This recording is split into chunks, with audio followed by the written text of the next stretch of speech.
Assalamualaikum warahmatullahi wabarakatuh. Nama saya Lenity Tantri, NIM 63020190025. Untuk memenuhi tugas sistem ekonomi Islam, saya akan menjawab beberapa pertanyaan di bawah ini. Soal yang pertama, definisi sistem ekonomi Islam. Sistem ekonomi Islam secara sederhana merupakan sebuah peraturan di mana pelaksanaannya berlandaskan dengan berbagai syariat, yaitu Islam, dan selalu berpedoman pada Al-Quran maupun Al-Hadis. Hal ini meliputi kegiatan seperti simpan pinjam, investasi, dan berbagai macam kegiatan lain. Sistem ekonomi ini diciptakan agar umat Islam bisa melakukan kegiatan ekonomi dengan baik dan benar dan terhindar dari semua sifat yang buruk seperti riba, zalim, ikhtikar, haram, dan masih banyak yang lainnya.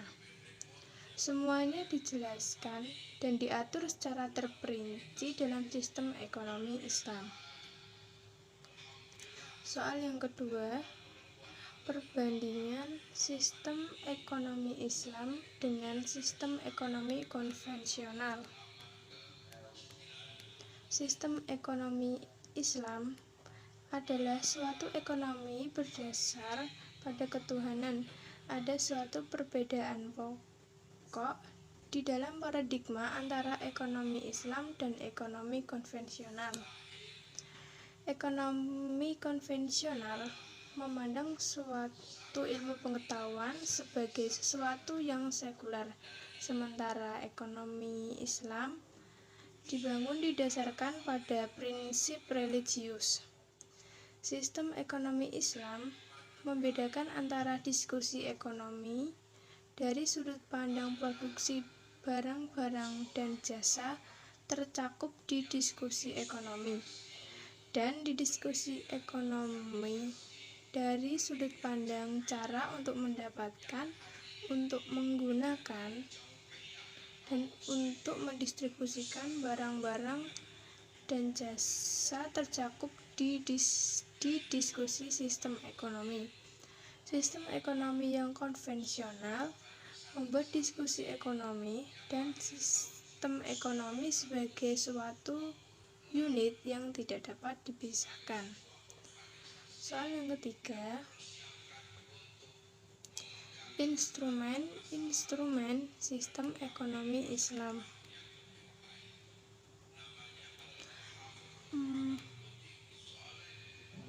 Dalam sistem ekonomi Islam terdapat 5 nilai instrumental strategis yang mempengaruhi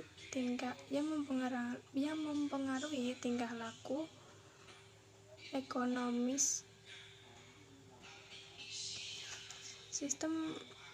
Instrumen sistem ekonomi meliputi zakat. Yang pertama, zakat. Unsur utama pendapatan zakat dalam pemerintah Islam adalah zakat, yang notabene merupakan salah satu dari rukun Islam. Menurut Qardawi, zakat adalah merupakan sumber jaminan sosial. Zakat memiliki peranan penting dan signifikan dalam distribusi pendapatan dan kekayaan, dan berpengaruh nyata pada tingkah laku konsumsi umat. Oleh karena itu, Qardawi lebih tegas menyatakan bahwa zakat tersebut dalam konteks umat menjadi sumber dana yang sangat penting. Yang kedua, pelarangan riba. Sarana untuk mencegah timbulnya ketidakadilan adalah pelarangan riba. Hakikat pelarangan riba dalam Islam adalah suatu penolakan terhadap timbulnya resiko finansial tambahan yang ditetapkan dalam transaksi uang atau modal maupun jual beli yang dibebankan kepada satu pihak saja, sedangkan pihak lainnya dijamin keuntungannya. Yang ketiga, kerjasama ekonomi. Kerjasama dalam ekonomi Islam merupakan kontrak dari kompetisi bebas dari ekonomi kapitalis dan kediktatoran ekonomi sosialis. Doktrin kerjasama dalam ekonomi Islam dapat meningkatkan kesejahteraan dan mencegah kesenjangan sosial, mencegah penindasan ekonomi, dan distribusi kekayaan yang tidak merata, serta melindungi kepentingan ekonomi lemah. Yang keempat, jaminan sosial. Tujuan dari jaminan sosial adalah untuk menjamin tingkat dan kualitas hidup yang minimum bagi seluruh lapisan masyarakat. Jaminan sosial secara tradisional berkonotasi dengan pengeluaran sosial, baik untuk kepentingan negara maupun untuk kebajikan humanis dan tujuan bermanfaat lainnya menurut syariat Islam. Yang kelima, peran negara. Yang terakhir adalah peran negara dalam fungsionalisasi ekonomi Islam. Dalam hal ini, negara berperan sebagai pemilik manfaat sumber-sumber, produsen, distributor, dan sekaligus sebagai lembaga pengawasan kehidupan ekonomi. Berkaitan dalam peran negara, Qaradawi mengatakan tugas negara adalah mengubah pemikiran menjadi amal perbuatan, mengubah nilai menjadi hukum undang-undang, memindahkan moralitas kepada praktik-praktik konkret, dan mendirikan berbagai lembaga dan institusi yang dapat melaksanakan tugas penjagaan dan pengembangan tersebut. Soal yang keempat adalah penerapan sistem ekonomi Islam dalam bidang produksi, konsumsi, dan distribusi. Pola konsumsi dan perilaku produksi menentukan roda perekonomian. Al-Quran sebagai sumber ajaran memiliki ajaran yang tentang konsumsi, produksi, dan distribusi di samping aktivitas-aktivitas perekonomian lainnya. Dalam konteks produksi, tentu saja produsen muslim sama sekali tidak tergoda oleh kebiasaan dan perilaku ekonomi yang bersifat menjalankan dosa, memakan harta terlarang, menyebarkan permusuhan, berlawanan dengan sunatullah, dan menimbulkan kerusakan di muka bumi. Walau bagaimanapun secanggih alat untuk menghitung nikmat Allah pasti tidak akan menghitungnya. Dalam konseptual konsumsi ada beberapa prinsip yang harus dipatuhi oleh konsumen muslim, yang antara lain prinsip halal dan baik, prinsip ketiadaan mengikuti hawa nafsu, prinsip syukur. Sistem ekonomi Islam menawarkan sistem pendistribusian ekonomi yang mengedepankan nilai-nilai kebebasan dalam bertindak dan berbuat dengan dilandasi oleh ajaran agama serta nilai keadilan dalam kepemilikan yang didasarkan pada dua sendi, yaitu kebebasan dan keadilan. Soal yang terakhir, peluang dan tantangan penerapan sistem ekonomi Islam di Indonesia. Indonesia sebagai negara dengan penduduk muslim terbesar di dunia memiliki potensi tinggi untuk mengembangkan sektor ekonomi syariah.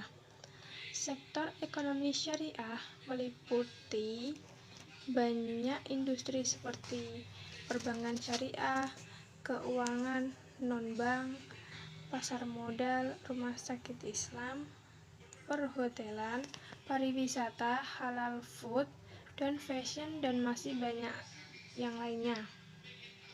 Berdasarkan laporan The State of the Global Islamic 2020,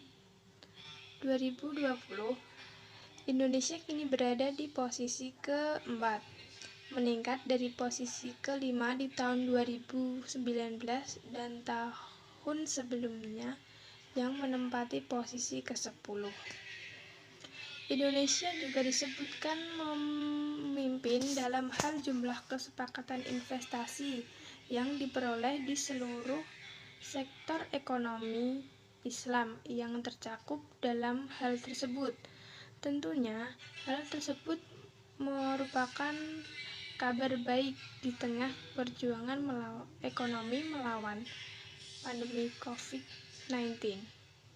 Di tengah pandemi COVID ini, berdasarkan laporan ekonomi dan keuangan syariah 2019 yang diterbitkan oleh Bank Indonesia, kinerja ekonomi syariah secara umum lebih tinggi dibanding PDB nasional, yakni dengan pertumbuhan mencapai 5,27%.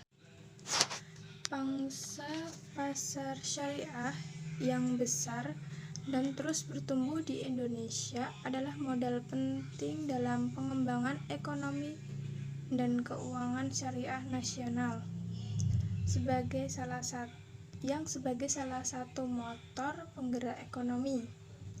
Salah satu langkah pemerintah untuk memperkuat kelembagaan keuangan syariah di dalam negeri adalah dengan melakukan merger 3 bank BUMN syariah, yakni Bank Syariah Mandiri, BRI Syariah, dan Bank BNI Syariah, di mana BRI Syariah lah yang akan menjadi surviving dalam penggabungan ini.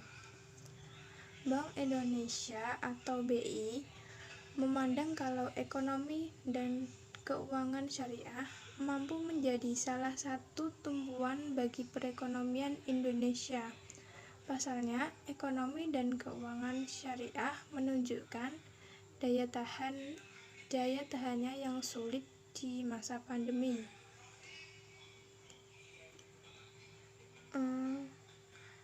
Menurut Wakil Presiden Republik Indonesia Ma'ruf Amin yang juga menjabat sebagai Ketua Harian Komite Nasional Ekonomi Keuangan Syariah atau KNEKS, setidaknya ada 4 tantangan yang dihadapi. Pertama, dari sisi permodalan. Menurutnya, lembaga ekonomi dan keuangan syariah membutuhkan biaya yang tidak minim atau yang tidak sedikit. Pasalnya, lembaga terus melakukan perluasan, pembiayaan, maupun pendanaan bagi pelaku usaha.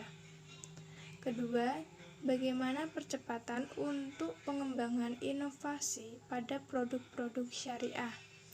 Menurutnya, produk-produk syariah perlu lebih variatif dan lebih market friendly untuk lebih bisa diterima oleh pasar. Yang ketiga, terkait dengan sumber daya manusia atau SDM dalam mengelola dana Islam. Menurutnya, diperlukan SDM yang berkualitas dalam mengelola dana ini, karena dana umat merupakan dana yang sangat besar. Yang keempat, pengembangan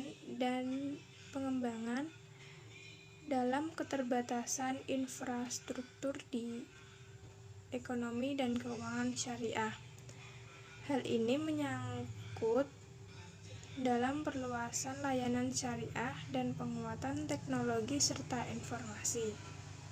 Terima kasih. Cukup sekian jawaban dari saya. Mohon maaf apabila ada salah-salah kata. Wassalamualaikum warahmatullahi wabarakatuh.